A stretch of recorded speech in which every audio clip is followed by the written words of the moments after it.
Sue Bird didn't whisper her warning, she hurled it like a buzzer beater from half court. "Caitlin's being used as a pawn," she said, adding that racism was woven into the league long before Clark laced up a single WNBA shoe. The words cut through the highlight reels and sponsorship reels alike, leaving fans to wonder, if a four-time champion is sounding the alarm, how close is the fire? Bird's bluntness snapped a spotlight onto tensions the league could no longer hide behind ticket giveaways and TikTok dances. Suddenly, the rookie savior was recast as a shield, absorbing every cheer, jeer, and elbow so the old wounds of race, power, and profit could stay bandaged. But that was only the spark. The blaze was already licking at every corner of the hardwood.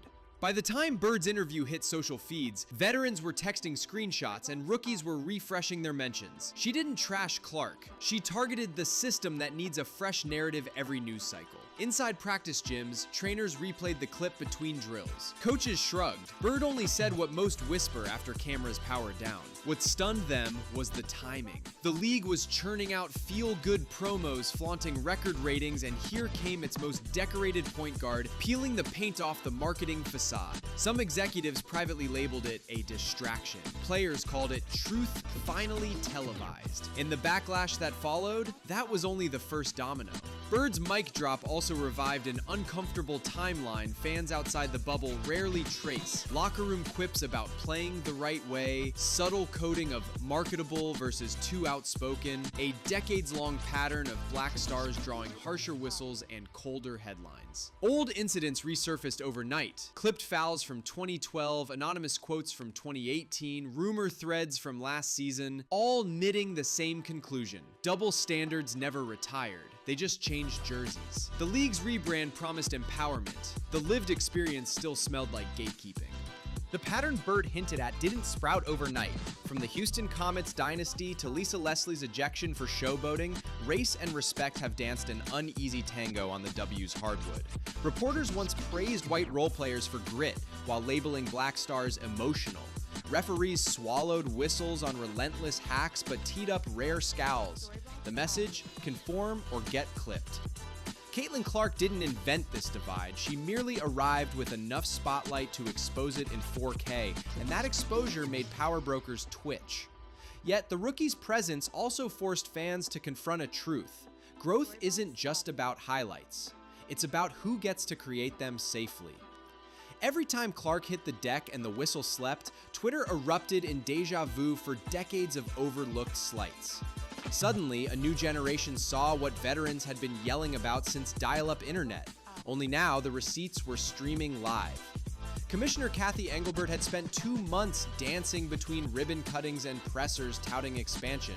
When reporters raised officiating or race, she defaulted to, "We're evaluating everything."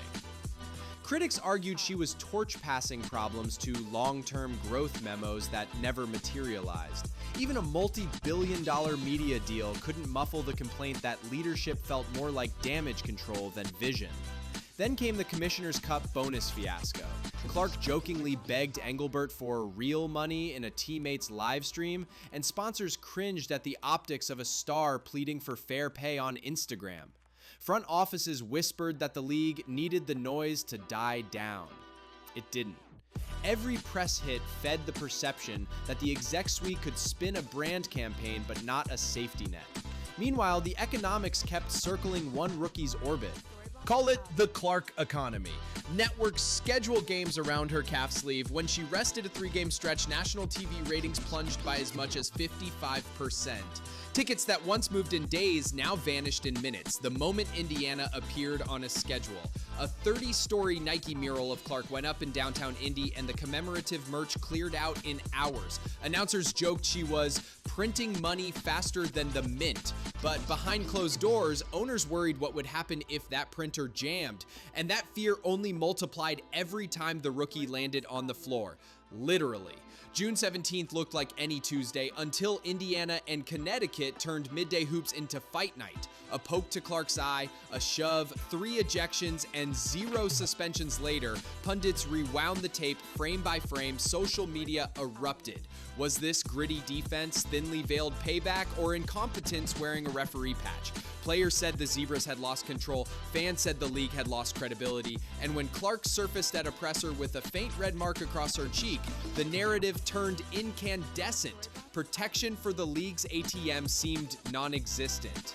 That night wasn't isolated. Coaches tallied bruises like stat lines. Star forward Aja Wilson nursed a concussion. Part-time refs juggling NCAA gigs drew heat for missed calls one quarter and phantom whistles the next. The hardwood had become a place where hierarchy hit harder than any screen. Inside locker rooms, another kind of bruise was forming: ego. Peer voting for the All-Star game placed Clark a staggering 9th among guards. She dominated fan and media tallies, but her colleagues signaled something else. You haven't earned our stamp yet. Analysts unpacked it as jealousy, insecurity, or both. Players pointed to turnovers, minutes missed, rookie mistakes. Comment sections caught fire. The numbers told a different story. 19.2 points and 8.4 assists per game in limited appearances. A stat line any veteran would frame.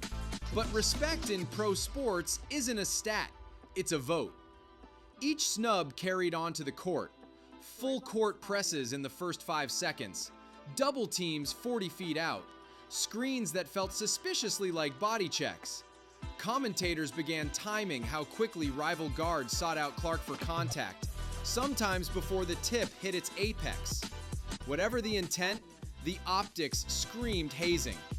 And the more physical it got, the more Bird's pawn sounded prophetic. Fans didn't tune in for sociology lectures. They clicked to see 30-foot daggers and no-look dimes. Instead, they found coded headlines. Is Clark too entitled? Beside think pieces on flavor and attitude. TV panels stacked the desk with former players debating divides, while highlight packages shrank. On X, hashtags did the sorting. Hashtag protect the rookie versus hashtag grow the game. The league tried to pivot with unity promos, but algorithms favored conflict. Every elbow gift wrapped a viral clip. Every viral clip sold another narrative that the W felt like Mean Girls with sneakers. Frustration spread beyond Indy. Merch buyers in Iowa noticed their shipping discounts vanish because demand had spiked. Casual viewers testing their first game tweeted confusion about why refs swallowed whistles on one end and blew them ragged on the other. Longtime supporters pleaded, show them the skill, not the soap opera. And still, the soap kept lathering. Which left the WNBA at a crossroads. Only scorched earth or swift reform could clear. Scenario 1. Protect the investment. Full-time refs, transparent discipline, PR that speaks plainly about race and respect. Scenario 2. Watch the Golden Goose fly overseas, where Euro clubs already dangle tax-free millions and welcoming billboards. Scenario 3. Status quo until viewers decide with remotes and sponsors decide with budgets. League insiders insist. Contingency plans exist, yet none include losing the face that just delivered a 300% spike in average attendance. Overseas scouts keep texting Clark's agent like wolves wearing Wi-Fi. The tension hangs thick in every pregame warm-up. Teammates feel it when they set an off-ball screen and hope the whistle comes if their rookie hits the deck. Rivals feel it when they box out and 20,000 phones aim their cameras, ready to freeze a shove into evidence. Refs feel it when crowds chant, let 'em play 1 minute and call it fair the next. The decision makers, well, they hold press conferences about process and evaluation cycles, betting time will settle dust, but time is the one metric an emerging sport cannot overspend. Sometimes the real game isn't played between the lines. It's played in boardrooms, in vote tallies, in the stories we choose to amplify. Bird's fire alarm has people staring at the exit signs, wondering if they should stay seated or sprint. Clark keeps lacing up, threading no-look passes, signing basketballs for kids whose jerseys now outnumber the adults who once scoffed that women can't draw a crowd.